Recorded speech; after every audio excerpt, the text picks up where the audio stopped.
नमस्ते। मेरा नाम राजा कनौजिया है और आप मेरे यूट्यूब चैनल M121 जीके देख रहे हैं। आप सब मित्रों को मैं बताना चाहता हूं, आप जितने भी दिव्यांग जन हैं उन सब को बताना चाहता हूं कि अगर आप दिव्यांग हैं, आपके पास सर्टिफिकेट है, तो आप पेंशन कैसे पास करवा सकते हैं। जो भी सरकार पेंशन देती है, जैसे बिहार में 400 का महीना है, 3000 मंथ करने के लिए सभी दिव्यांगजन समय समय पर आंदोलन भी करते हैं, समय समय पर धरना प्रदर्शन सरकार के पास लेटर लिखकर भेजते हैं, सरकार से मिलते भी हैं और कहते भी हैं कि जल्द से जल्द इस पेंशन को बढ़ा दिया जाए। लेकिन फ़िलहाल 400 का महीना मिलता है। अगर आप दिव्यांग हैं, आप भी चाहते हैं कि 400 का पेंशन हर महीना उठाने के लिए, तो दिव्यांग पेंशन कैसे पास कराना है मैं आपको बताता हूँ A to Z। वीडियो को शुरू से अंत तक जरूर देखिएगा। वीडियो देखने के बाद आपके मन में जो भी शंकाएं हैं वो सब दूर हो जाएगा, क्योंकि मैं बहुत ऐसे दिव्यांगजनों का पेंशन खुद से पास करवाया हूं और उसमें कोई झंझट मंझट नहीं है, कोई परेशानी नहीं है, कोई ज़्यादा माथापेची नहीं करना। देखिए, सबसे पहले आपको क्या करना होगा कि मेरे YouTube चैनल पर नए हैं तो मेरे YouTube चैनल को सब्सक्राइब कर लीजिए, ताकि इस तरह का वीडियो आप तक पहुँच जाए डायरेक्ट मैसेज के थ्रू और नोटिफिकेशन के थ्रू।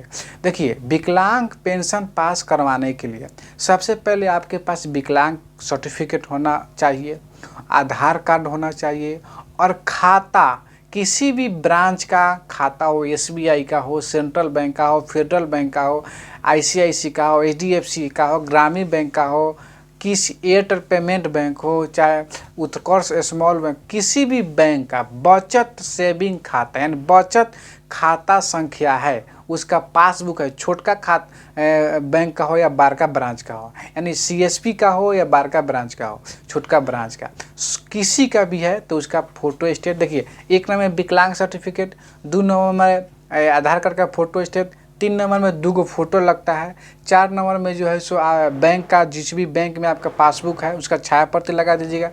5 नंबर में आपको क्या करना है, एगो फॉर्म आता है। देखिए, फॉर्म को फिल कर देना है और उसी फॉर्म के साथ जो है सो इस चारों डॉक्यूमेंट्स को लगा देना है, स्टिच मार दीजिएगा। मारने के बाद जो RTPS काउंटर होता है, आपके पंचायत में भी होता है, ब्लॉक में भी होता है, नगर निगम में भी होता है, RTPS के काउंटर पर आप जाकर जमा करा सकते हैं और रिसीविंग ले लीजिएगा। रिसीविंग लेने के 10 दिन से 15 दिन का टाइम लगता है, 20 दिन भी लग सकता है। किसी काम अगर ज़रूरत पड़ गया तो आपका काम रोक कर पहले उनका काम निपटा दिया जाता है, उसके बाद आपका काम होगा। तो अगर भीड़ भाड़ का समय है तो 20 दिन लग जाएगा और उसके बाद आपका पेंशन पास हो जाता है।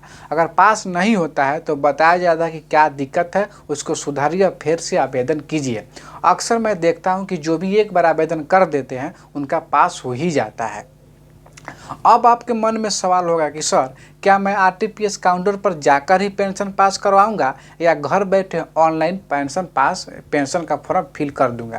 तो ऐसा दोस्तों, बिहार में अभी तक कोई सिस्टम नहीं है कि घर बैठे ऑनलाइन पेंशन पास करवा सकते हैं। आपको काउंटर पर जाना ही होगा, फॉर्म भरना ही होगा, सर्टिफिकेट उसके साथ लगाना ही होगा और जाकर जो है सो जमा कराना ही होगा। अब आप फिर पूछिएगा, सर UDID कार्ड लगा दूं या दिव्यांग सर्टिफिकेट जो बना है वो लगा दूं। देखिए, UDID कार्ड बन गया है तो UDID कार्ड नहीं लगाना है।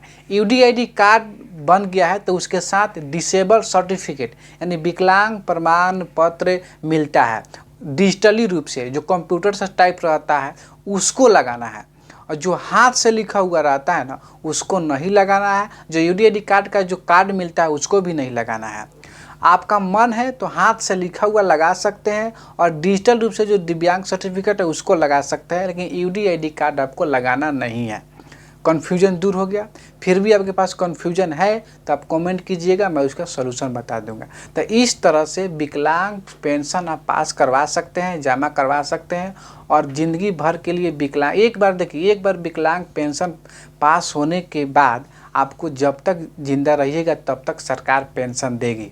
अभी 400 महीना बिहार सरकार देती है, लेकिन आने वाले दिनों में इस 400 को 4000 भी हो सकता है, इसलिए पेंशन जल्द से जल्द पास करवा ले। ठीक है। हाँ, एक बात और बता दूं कि देखिए, विकलांग पेंशन सरकारी जॉब में है तो भी मिलेगा और नहीं है तो भी मिलेगा। ऐसा बात नहीं है कि जो सरकारी जॉब में है वो पेंशन नहीं उठाएंगे, ऐसा कोई नियम नहीं है कि जो सरकारी जॉब करते हैं उनको पेंशन नहीं मिलेगा। अगर आप सरकार के नौकर हैं, सरकारी नौकरी करते हैं तो भी पेंशन उठा सकते हैं। बहुत ऐसे मेरे आसपास के लोग हैं जो सरकारी नौकरी करते हैं, शिक्षक हैं, पढ़ाते हैं, सरकारी टीचर हैं, फिर भी पेंशन उठा रहे हैं, उनको कोई दिक्कत नहीं है। और खुद मैं आरटीआई के माध्यम से भी पूछा हूँ विभाग से, तो बोले कि ऐसा कोई बात नहीं है, आप सरकारी नौकरी कीजिए और पेंशन भी दोनों साथ साथ उठा सकते हैं। ये बात हो गया। अब लोग पूछते हैं हमसे कि सर ये बताइए कि मैं जो है सो पेंशन का फॉर्म भरूंगा तो कितने दिन में पास हो जाएगा। तो मैं इस सवाल का जवाब पहले ही दे दिया हूँ कि 20 से 25 दिन लगता है, 1 महीना लगेगा और पास हो जाएगा।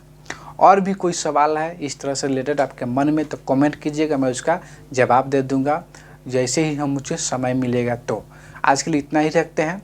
जय दिव्यांग।